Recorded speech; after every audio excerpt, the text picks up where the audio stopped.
Hello दोस्तों, स्वागत है आपके अपने YouTube channel math with AI में। आज हम लोग त्रिभुज की एक्सरसाइज करने वाले। पहला एक्सरसाइज 6.1 हमने पिछले वीडियो में बेसिक करा दिए हैं। अगर बेसिक नहीं देखे हैं तो बेसिक देख लीजिए जाकर, तभी ये क्लास समझ में आएगा। तो चलिए वीडियो को स्टार्ट करते हैं। इसमें भी कुछ बताएंगे। तो सबसे पहले क्वेश्चन में है हमारा क्या, सबसे पहले हम लोग देख लेते हैं फिर से क्या, समरूप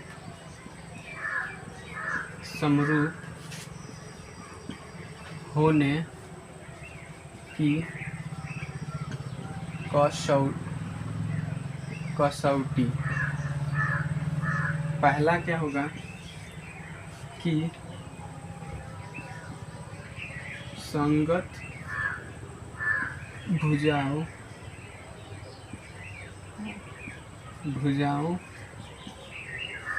का अनुपात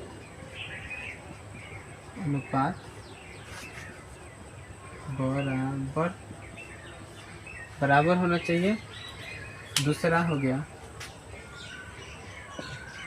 कि संगत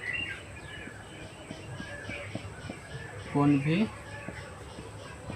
बराबर होना चाहिए।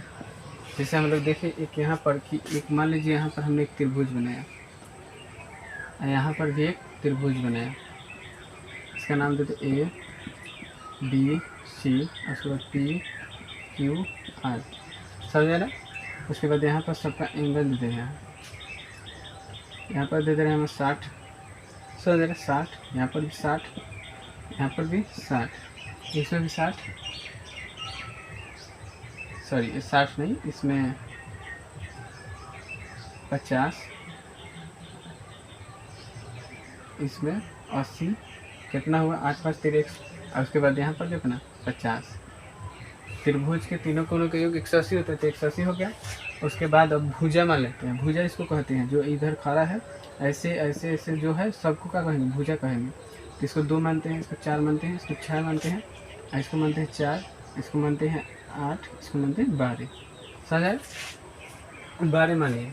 ये क्या हो गया, भुजा, सब सेंटीमीटर में।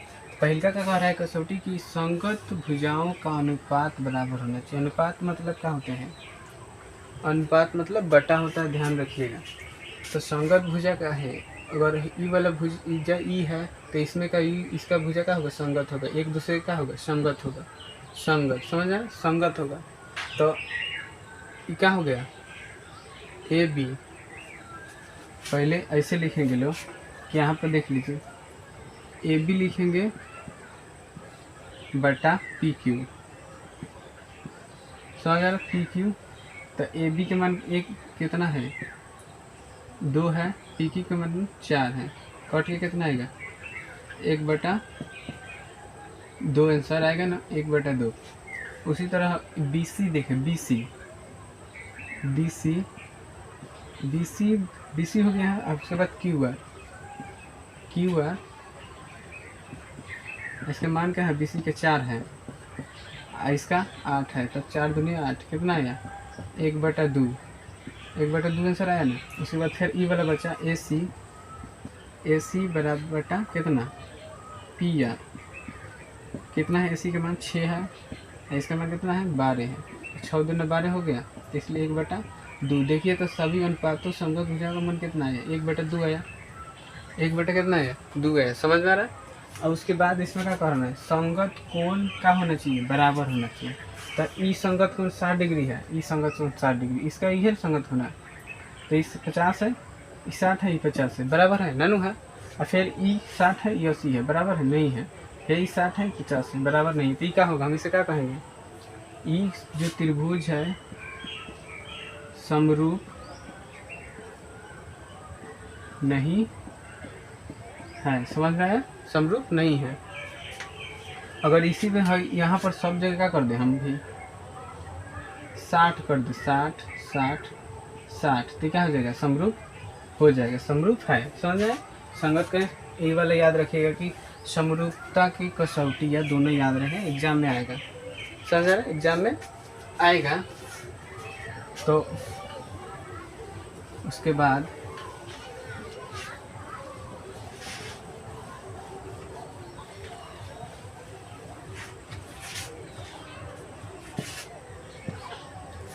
तो यहाँ पर देखिए, अब उसके बाद एक और चीज़ देख लें इसमें। हालांकि पिछले वीडियो में सब कुछ बताए हैं, इसमें बता दे रहे हैं थोड़ा थोड़ा कि मान लीजिए समरूपता एगो का है, सभी वृत्त होती हैं। तो सभी वृत्त मतलब एगो मान लीजिए एगो ऐसे ऐसे वृत्त ले लीजिए, एगो ऐसे वृत्त ले लीजिए। तो मान लीजिए ये बड़ है, ये छोट है, तो ये क्या होगा, साइज से मतलब नहीं है, मतलब दोनों वृत्ति है ना, वृत्ति है ना, दोनों दोनों का है, वृत्ति है। तो इसलिए इसको क्या कहेंगे, समरूप कहेंगे, समरूप कहेंगे। समझ रहा, तो क्या कहेंगे, समरूप कहेंगे। कहे से कि दोनों साइज एक ही है। जैसे यहाँ पर देख लीजिए कि ये को त्रिभुज है, एक छोट त्रिभुज है, तो ये दोनों त्रिभुज है, तो इसको क्या कहेंगे, समरूप। तो इसलिए या फिर ऐसे चतुर्भुज बना दें, एगो छोट बना दें, इसका क्या कहेंगे, ये भी सम रूप है, समरूप है। समझ रहे, उस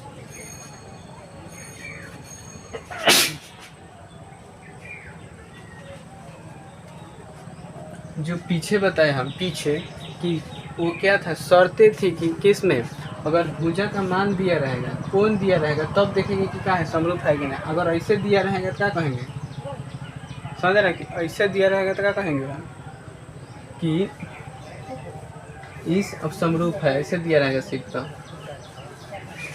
तो क्वेश्चन है, इससे पूछा है ना कि सभी वृत्त क्या होते हैं, सभी वृत्त डैश होते हैं। तो इसमें दोनों में से क्या भरना है, समरूप भरना है, समरूप है ना भरना। सभी वृत्त समरूप होंगे, सभी वृत्त क्या होंगे, समरूप होंगे। तो यहाँ पर क्या भर देंगे हम लोग, समरूप, समरूप, समझ, समरूप भरेंगे यहाँ पर। उसके बाद दूसरा है कि सभी वर्ग होते हैं। सभी वर्ग क्या होते हैं, सभी वर्ग अभी ना बताया, ऐसे वाला, ऐसे वाला, ऐसे वाला, उससे कोई मतलब नहीं है। अच्छा ये और दे दे, इसमें और दे दे, सब क्या है, समरूपे है। सभी वर्ग समरूप होते हैं, तो इसलिए इसमें भी क्या भराएगा, समरूप ही भराएगा, समरूप, समरूप भराएगा। उसके बाद है 3 नंबर में कि सभी त्रिभुज समरूप होते हैं। सभी त्रिभुज समरूप होते हैं। तो उसी तरह सभी डैश त्रिभुज का होते हैं, समरूप होते हैं। सभी डैश त्रिभुज समरूप होते हैं। तो इसमें एक देख बता दे रहे हैं कि मान लीजिए यहाँ पर दो चीज़ दिया, क्या, समद्विबाहु और समबाहु। मान लीजिए ऐसे क्या हो गया, एगो ऐसे त्रिभुज दिया है, एगो ऐसे त्रिभुज दिया है, त्रिभुज दिया है। इसका मान लीजिए ये हो गया BCPQR। अगर इसका मान 2 सेंटीमीटर है, इसका 2 सेंटीमीटर है, इसका भी 2 है, इसका 2 है, 3 है, 2 है। जिस त्रिभुज का सभी भुजा का मान क्या होगा, बराबर होगा। जिस त्रिभुज में सभी भुजा का मान क्या होगा, बराबर होगा, उसे क्या कहेंगे, उसे क्या कहेंगे, समबाहु। मतलब सम मतलब बराबर, इसलिए सभी में क्या है, बराबर है। इसमें क्या है, 2 बराबर है, ये अलग है, 2 बराबर है, इसके कहेंगे सम द्विबाहु, मतलब 2 बराबर है, सम 2 बराबर। समझ रहे। तो इसी तरह यहाँ पर क्या लिखेंगे, यहाँ पर क्या लिखा है कि सभी डैश त्रिभुज का होते हैं, समरूप होते हैं। समरूप नहीं है कि क्या, सभी डैश त्रिभुज का होते हैं, समरूप होते हैं। और जो क्या होगा, जो समबाहु होगा वो क्या होगा, समरूप भी होगा। तो ऐसे लिखेंगे, सम बाहु बराबर क्या थी, समरूप। इसलिए जो समबाहु होगा वो क्या होगा, समरूप भी होगा। इसलिए लिखा है ना कि सभी त्रिभुज, सभी यहाँ पर लिख देंगे, सभी सम बाहु त्रिभुज क्या होते हैं, समरूप होते हैं। तो ना सभी समबाहु त्रिभुज समरूप होते हैं। उसके बाद 4 नंबर है कि भुजाओं की समान संख्या वाले 2 बहुभुज समरूप होते हैं। क्या, भुजाओं की समान संख्या वाले 2 बहुभुज समरूप होते हैं। यहाँ से क्वेश्चन इसी में है कि 2 है, यदि 1 नंबर उनके संगत कोण डैश हो तथा दूसरा में उनकी संगत भुजाएं डैश हो। तो हमने आपको अभी क्या बताया, हमने आपको अभी क्या बताया कि बराबर होगा, पहले बराबर होता है ना किसका,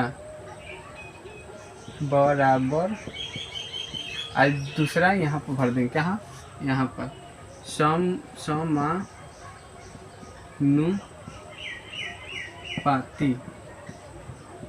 समानुपाती, समझ गए।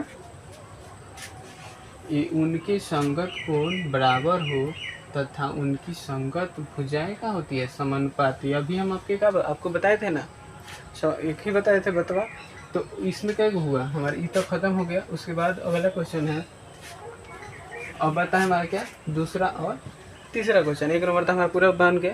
तो यहाँ से दूसरा क्वेश्चन है हमारा कि निम्नलिखित युग्मों के दो भिन्न भिन्न का उदाहरण दीजिए।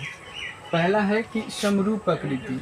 समरूप हमने आपको बताया है कि मान लीजिए ये बड़ा सा गोला है, एक छोटा सा गोला है, दो आकृति देना है तो यह समरूप है ना एक दूसरे के। उसके बाद ऐसे दे देना है, एक बड़ा सा दे दीजिए, त्रिभुज हो गया, दोनों दो को एग्जाम्पल हो गया, ऐसे दे दीजिए। उसके बाद दूसरा का है कि ऐसे आकृतियाँ जो क्या समरूप नहीं है, तो एक गोला लीजिए, एक त्रिभुज लीजिए, अलग अलग है। और उसके बाद एक चतुर ऐसे लीजिए वर्ग, और गोला ले लीजिए, क्या हो गया, असमरूप है या क्या है, ये समरूप है। उसके बाद 3 नंबर क्वेश्चन आता है कि बताइए कि निम्नलिखित चतुर्भुज समरूप है या नहीं है। तो यह क्या है, चतुर्भुजे है, यह चतुर्भुजे है। तो आपको ये समरूपता का कसौटी बताए ना कि पहला क्या होना चाहिए, भुजाओं का अनुपात बराबर होना चाहिए। उसके बाद संगत कोण भी बराबर होना चाहिए। तो इसमें सबसे पहले हम क्या देखेंगे, भुजाओं का अनुपात बराबर करके देखेंगे। एस पी का मतलब 1 या फिर ऐसे देख लीजिए, उसमें क्या था, इसका दुगुना करेंगे कितना आएगा, 3 आएगा, इसका दुगुना करेंगे तो 3 आएगा, इसका करेंगे तो 3 आएगा, समझ रहे हैं। इसका आधा करेंगे तो कितना आएगा, 1.5 आएगा ना। तो उसी तरह का था, अनुपात निकालना था। मान लीजिए आपको समझ नहीं आ रहा होगा तो एस पी लिख दें, ऐसा था ना, एस पी बटा में यहाँ पर मान लीजिए हम लोग ए कर देते हैं, बी कर देते हैं, सी कर देते हैं, डी कर देते हैं। तो एस पी बटे ए बी क्या है, पहले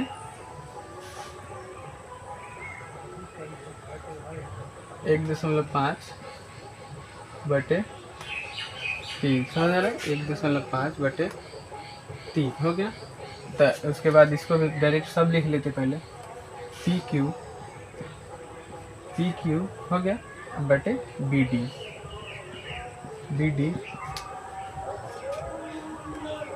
क्या लिख लिए हम लोग, पी क्यू, उसके बाद बी डी लिखा गया। तो दोनों का मान लिख दे, 1.5 बटे 3, फिर क्या लिख ले, आर क्यू बटे सी डी, आर क्यू बटे सी डी, यह ना मिल रहा है, इसका ई है, इसका ई है, उसके बाद इसका ई है, ऐसे है ना, इसका ई है, इसका ई है।